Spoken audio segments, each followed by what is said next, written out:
I would like to present the second speaker, Professor Ola Saugstad, Professor of Pediatrics of the University of Oslo. Professor Ola is a consultant in neonatal medicine, Director of Pediatric Research at University of Oslo, with more than 350 published paper and book chapter. Professor Saugstad was previously the president of the European Association of Perinatal Medicine. Professor Ola will speak about optimal oxygen saturation.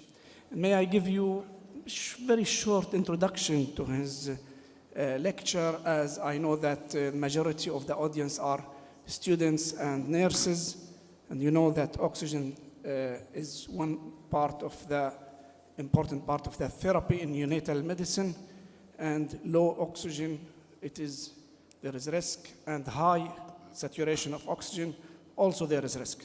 So Professor, with morbidity and complication. Professor Ola will answer the question is, what is the optimal oxygen saturation? Thank you, Professor. Thank you very much for this introduction. I'm not sure I will be able to answer all your questions. I'll try. It's really a privilege to be invited to Dubai and to this wonderful meeting. Thank you very much for your great hospitality.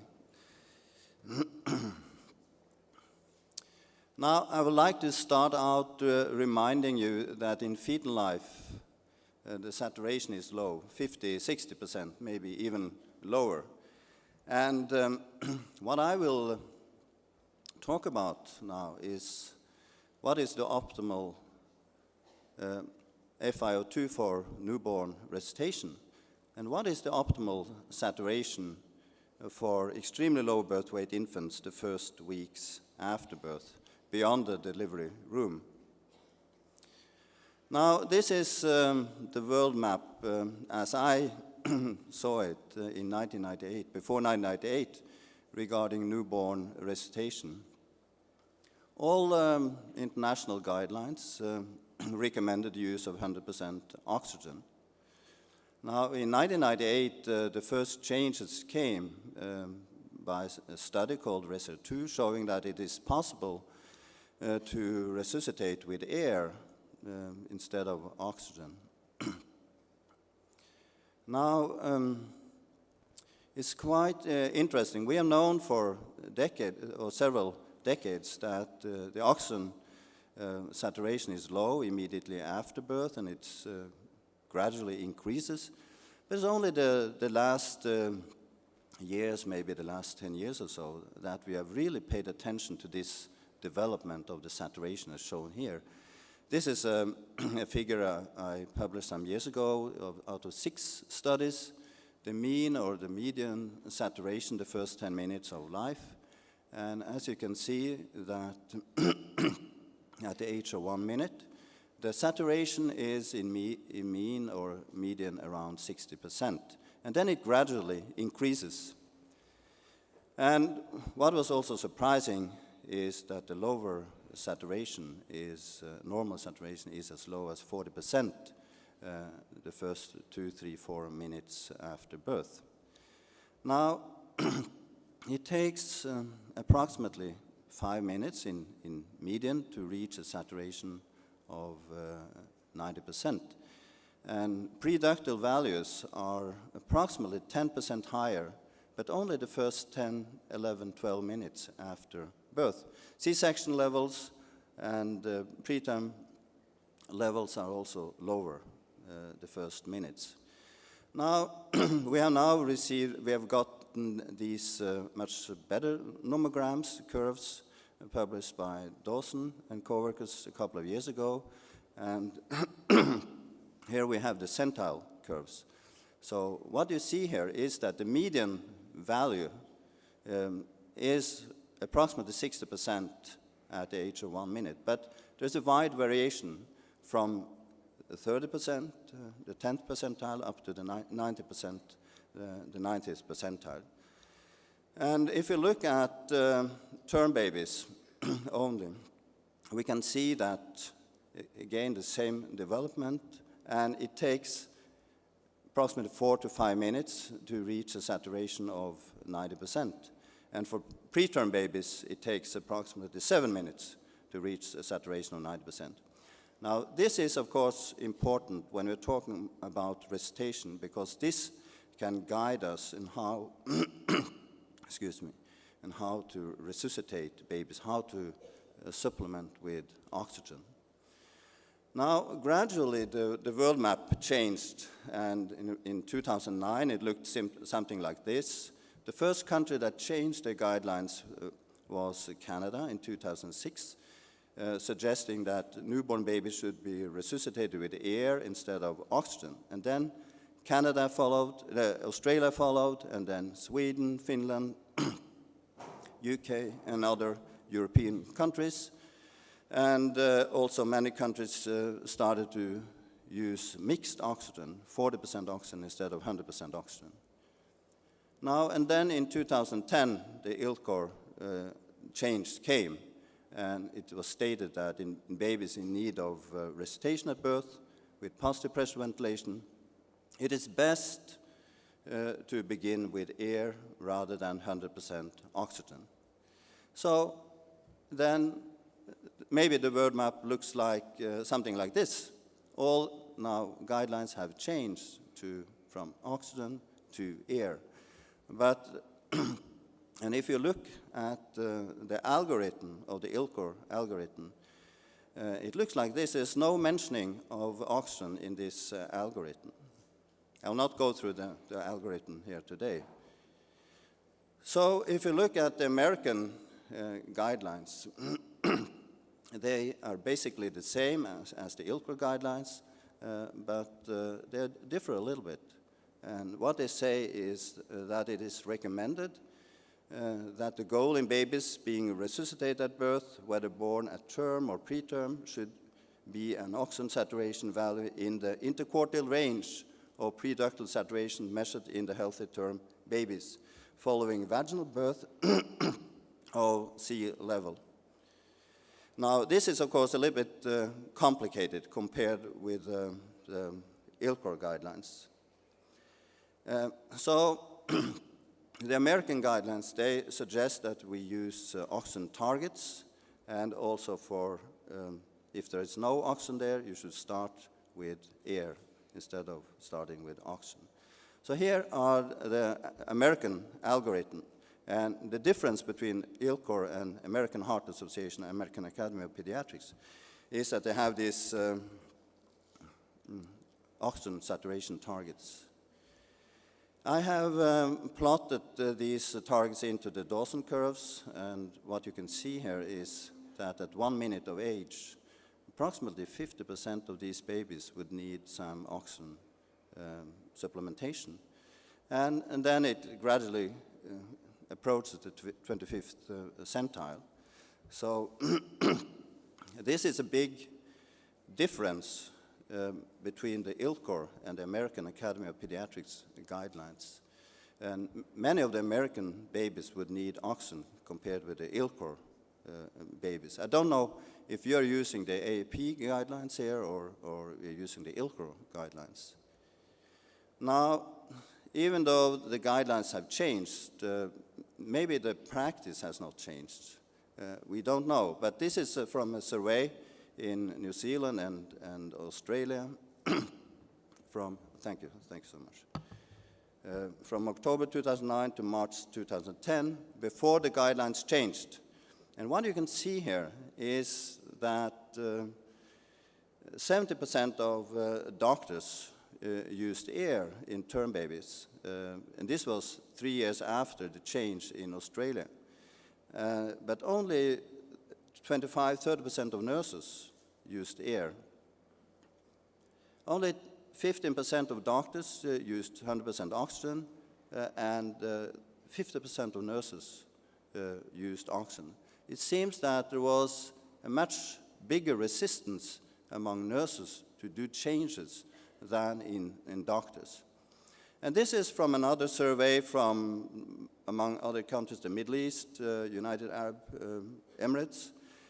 We did, and also from May to November 2010, before the change of the guidelines.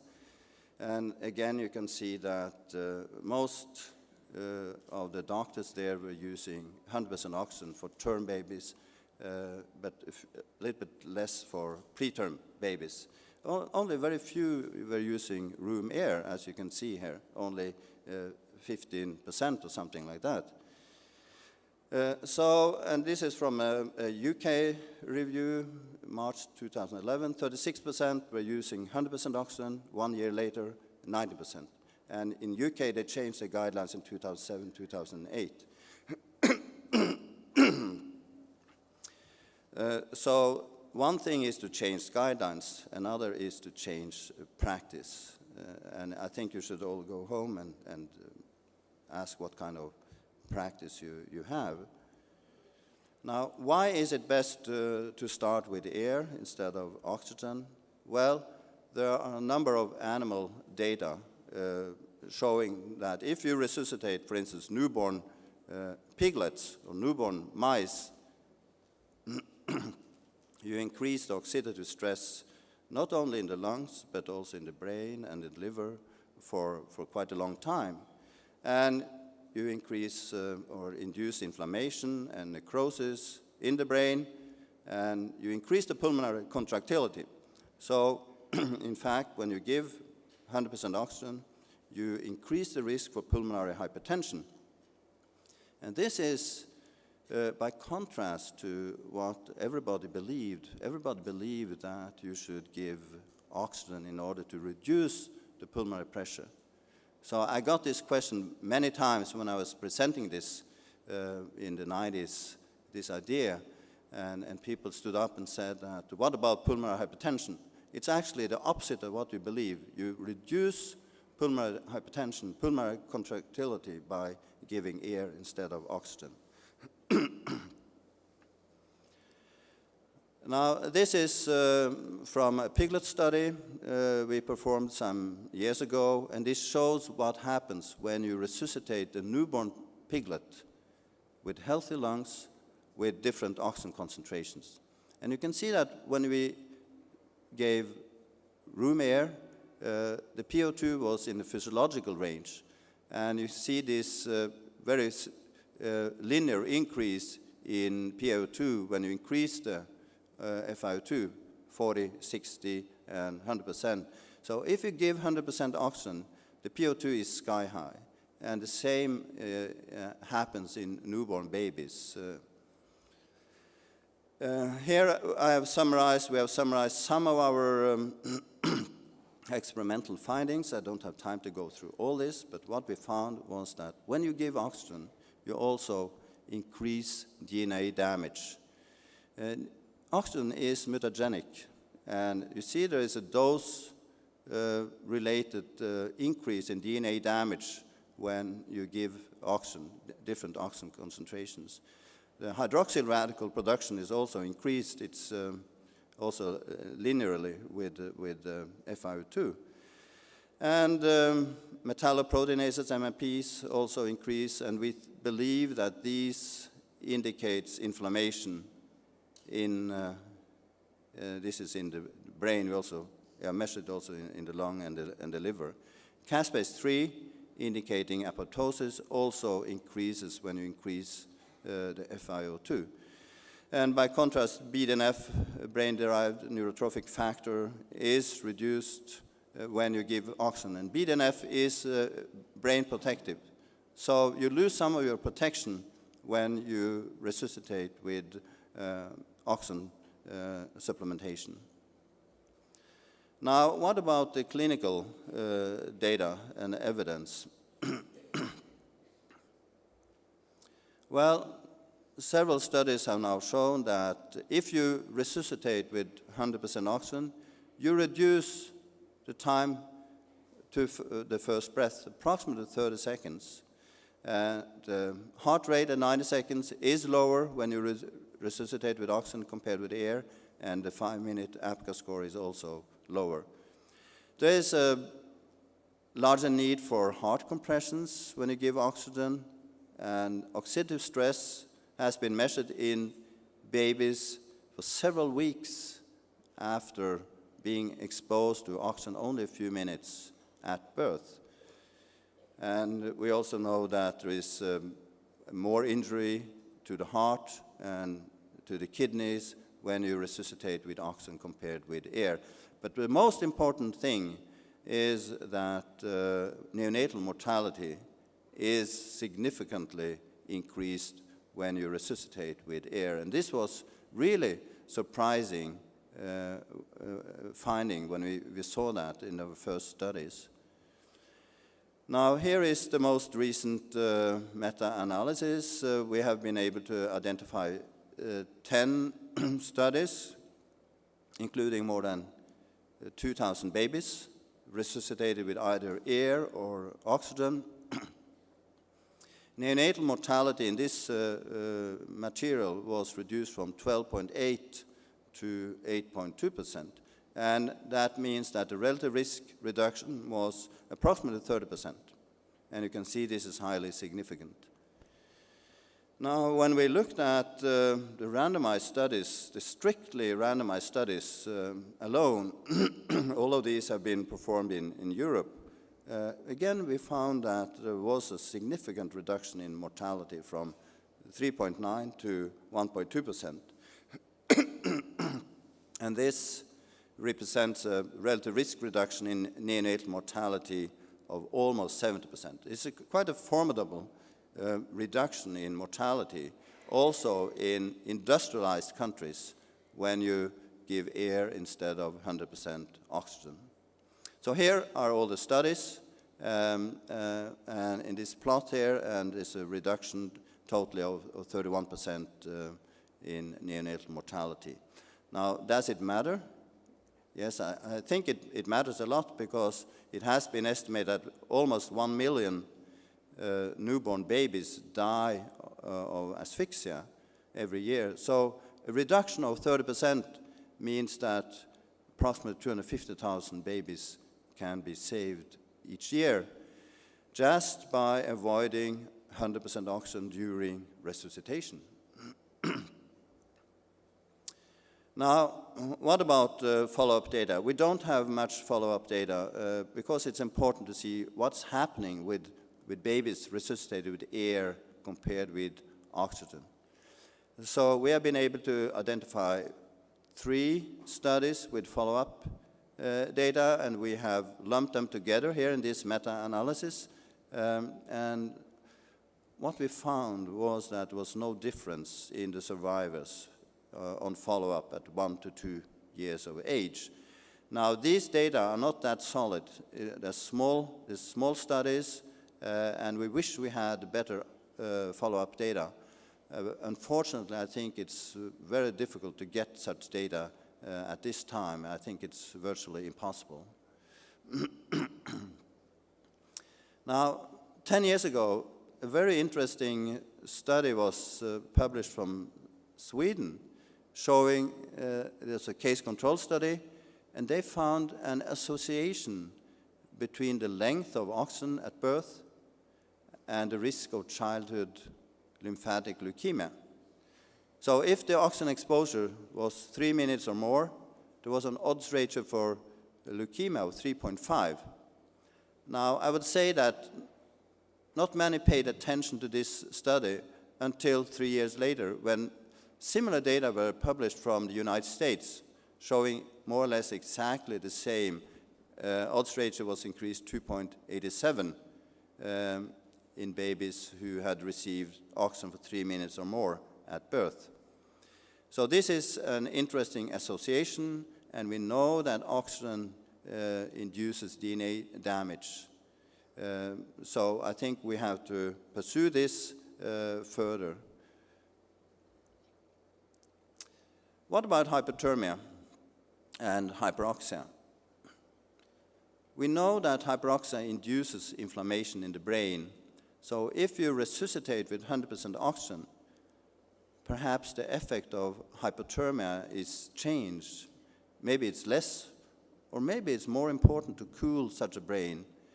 Well, we were interested to find out. So we did a study in newborn rats together with Marianne Thoresen in Bristol. So we randomized, first of all, we made newborn rats, 7 days old, hypoxic ischemic, and we randomized them to be resuscitated with either air or 100% oxygen, and then they were again randomized to be cooled or being kept in normothermia. This is just to show that we were able to separate the rectal temperatures, and you see the cooled animals had a rectal temperature of 32, which we aimed at, and this is what we found. If you look at the pathology score in the hippocampus, you see that the best outcome, the lowest score, was found in the animals first resuscitated with air and then cooled. And you can also see here that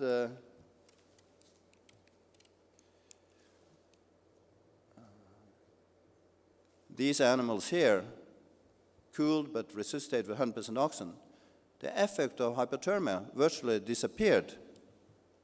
You see here, compared with animals resuscitated with air and kept in normothermia.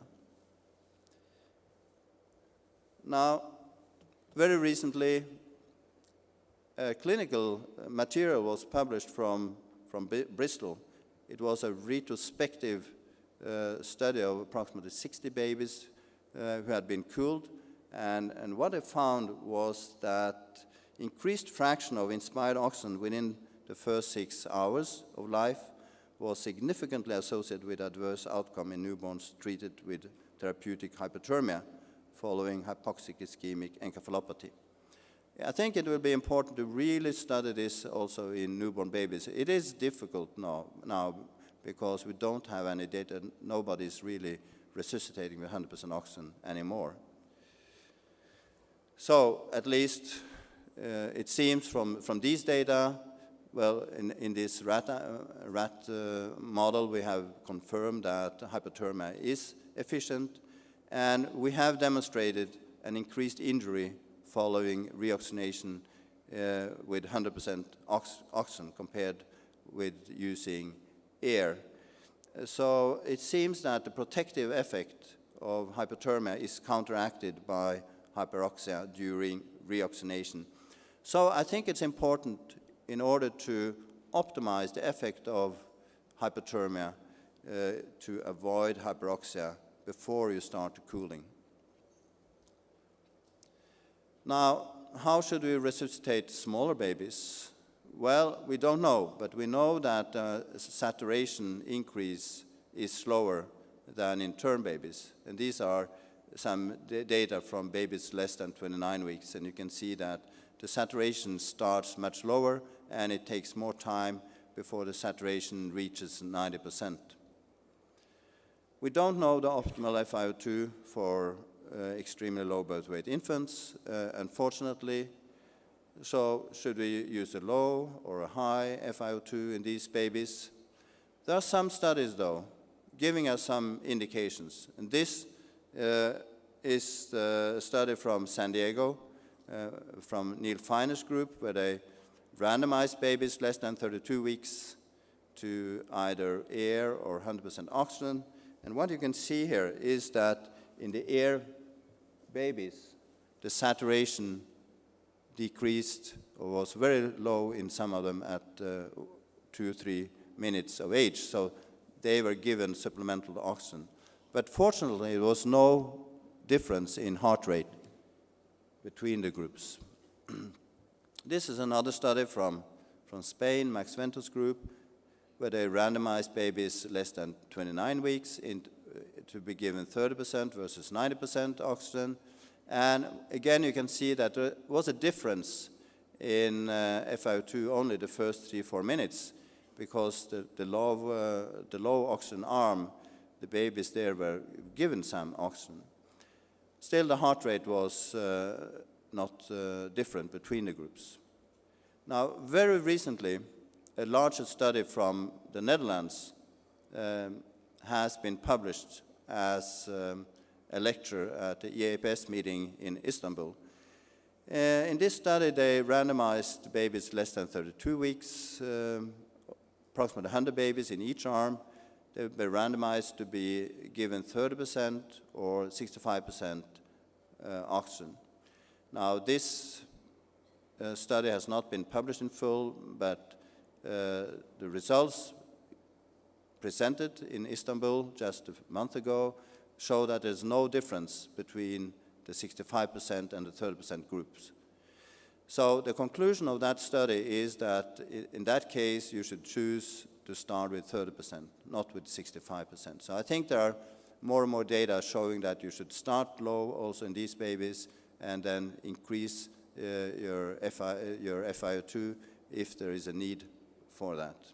So this is the study, and I think the data will be published within next year. So what should we do in the delivery room? Well, I think we should use the Dawson curves, the centiles for the saturation. And if the saturation is lower than the 10th percentile, we should give oxygen. And in the future, I think this is what we'll do. We'll follow the development of the saturation on the pulse oximeter screen. And let's say we want to keep the baby between 10th and the 50th percentile. And so we'll follow and we'll give oxygen if it's lower than the 10th percentile and reduce oxygen if it's higher, for instance. So then I changed to how we should oxygenate the extremely low birth weight infants after the delivery room. There are at least 9 studies we have been able to identify that investigate the effect on BPD and ROP of low or high oxygen saturation in very low birth weight infants or extremely low birth weight infants. Unfortunately, only 3 of these are randomized. And these are the support study published 2 years ago, the BOOST 2 trials from UK, Australia, New Zealand. Part of these data have been published, I will show you in a minute. And we have the COT trial, the Canadian oxygen trial, which has not been published yet. We're expecting the data spring 2013. All these studies follow the similar protocol. The saturation should be either between 91 to 95 or between 85 to 89%. Here are all the 9 studies I talked about, and I'll not go into detail here because some of these have more historical interest. But I think it's interesting when you look at the STOP-ROP trial from 2000, that what they defined as low saturation, 89 to 94%, is very similar to what is defined as high saturation 10 years later. I think this indicates how this field has changed the last 10 years.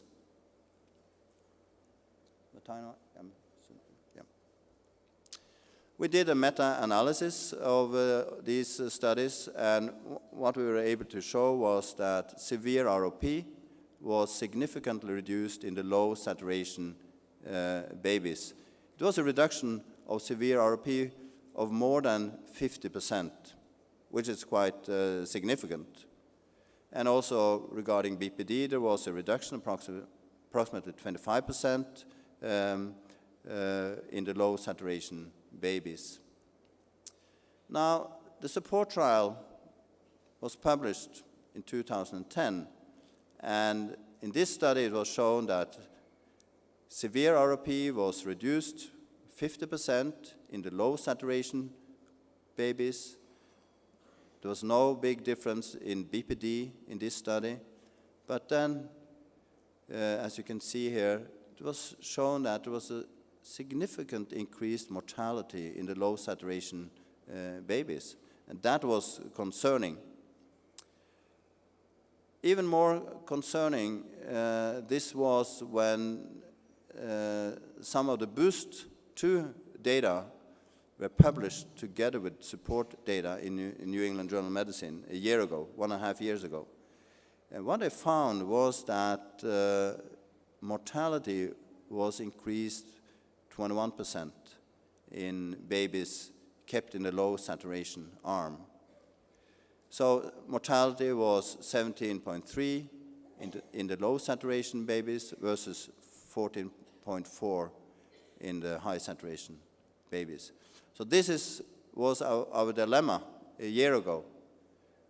If we kept the saturation low, let's say between 85 to 89, we could reduce BPD, and for sure we could reduce severe ROP, 50%. But mortality was increased 20% or even more. So how to find the right balance between mortality and morbidity? Should we keep the saturation between 89 to 93% or between 91 to 95%? Well, I think this question was solved just a few weeks ago when we got more data from the BOOST 2 trial, published also at the EAPS meeting in Istanbul. So what they found in the BOOST 2 trial was that mortality was significantly increased in the low saturation babies, almost 50% increase. But still, ROP was reduced 25% in the low saturation babies, but there's virtually no change regarding BPD. But the mortality seems to be consistently increased in the low saturation babies. So, based on this, I think we need new recommendations for our saturation targets. For sure, we should not target saturation in extremely low birth weight infants between 85 to 89%, at least not until we get more data. It seems that 91 to 95% at the present time is the best choice. The saturation targets describing the optimal balance between mortality on one hand and complications such as ROP and BPD on the other is presently not known, I would say. So, in conclusion, ladies and gentlemen, it is best to resuscitate term or near-term babies with air, but it takes time to change practice. The optimal FiO2 for resuscitation of extremely low gestation age newborns is not known.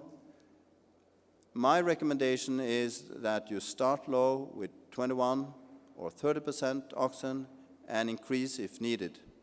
Two large studies are underway, is the Torpedo trial and the PRESOC trial, where babies will be randomized to high or low oxygen FiO2s. But we will not have data from these studies until at least 2-3 years, I would guess. Low saturation beyond the delivery room probably reduces BPD and for sure ROP, but it increases mortality. So my recommendations are that you should keep the saturation between 91 to 95% at the time being. Thank you very much.